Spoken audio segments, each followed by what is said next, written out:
She had been her best friend since they were 7 years old. They grew up on the same street, shared the same classroom, the same secrets, the same dreams. When Sara got married, Priya was her maid of honor. She stood at the altar beside her, holding her bouquet, crying happy tears. She gave the toast at the reception that made everyone laugh and then cry. She was the first person Sara called when she found out she was pregnant. The first person who held the baby after the doctors. The first person who brought food when Sara was too exhausted to cook. For 22 years, Priya was not just a friend, she was family. And that is exactly why what happened next hurt in a way that has no name. Stay with me, because this story does not end where you think it does. Sara noticed the first sign on a Wednesday evening. Her husband Rahul had been distant for months. She had told herself it was work stress. She had told herself it was the pressure of the new project. She had told herself a lot of things, because that is what we do when the truth is too close to look at directly. But on that Wednesday evening, she picked up his phone to check the time, and she saw a message from Priya. 3 words. She put the phone down, picked it up again, read it again, put it down again, and sat completely still for 11 minutes. She counted, because when your world breaks open, sometimes counting is the only thing you can control. She did not confront Rahul that night. She did not call Priya. She put her children to bed. She washed the dishes. She folded the laundry. And she made a decision. She was not going to react. She was going to find out everything first. Over the next 3 weeks, Sara found out everything. It had been going on for 14 months. 14 months. While Priya sat across from her at birthday dinners. While Priya helped her pick a gift for Rahul's anniversary. While Priya held her hand in the hospital when her mother was sick. I want you to sit with that for a moment, because the betrayal was not just the affair.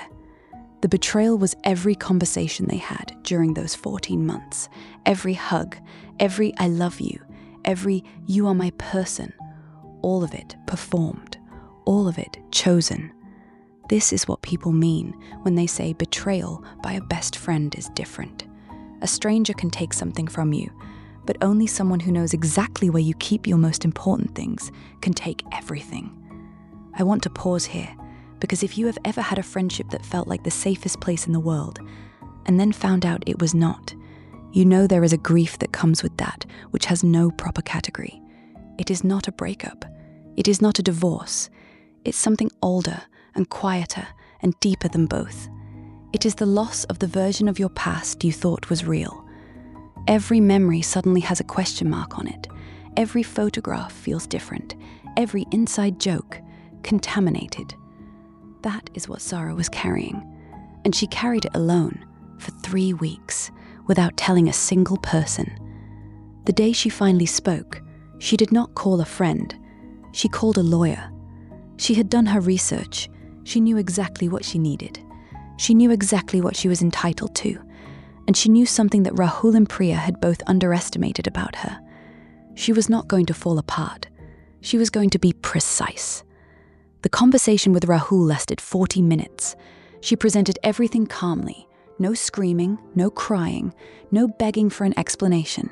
She simply laid out what she knew, when she had found out, what she had done since then, and what was going to happen next. He tried to talk. She let him finish.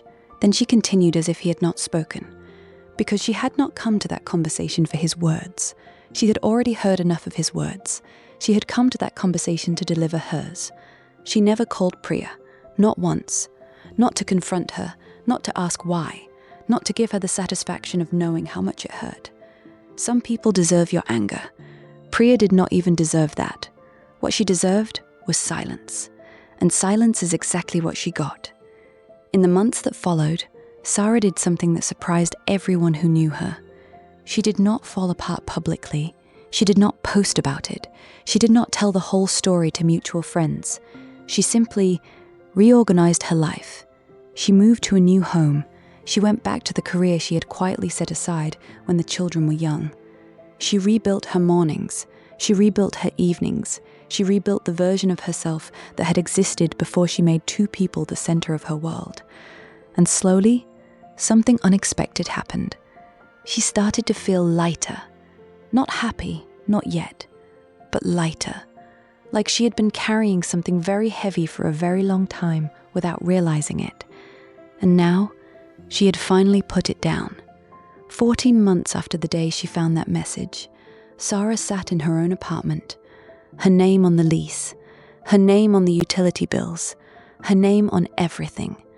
And for the first time in longer than she could remember, she felt like her name meant something again. Priya called once, 6 months after everything. Sara looked at the phone, let it ring, watched it go to voicemail, deleted the voicemail without listening to it, and went back to what she was doing. Because some chapters, you do not revisit. You simply turn the page. Before you go, I want you to ask you something, and I want you to answer honestly in the comments. Have you ever had to walk away from someone who knew everything about you? Not because you stopped caring, but because you finally started caring about yourself? Leave your answer below, because I promise you, you are not the only one. If this story meant something to you, hit subscribe. Every week on Quiet Reckoning, one real story, one truth, one reckoning. The next story is already on your screen. I will see you there.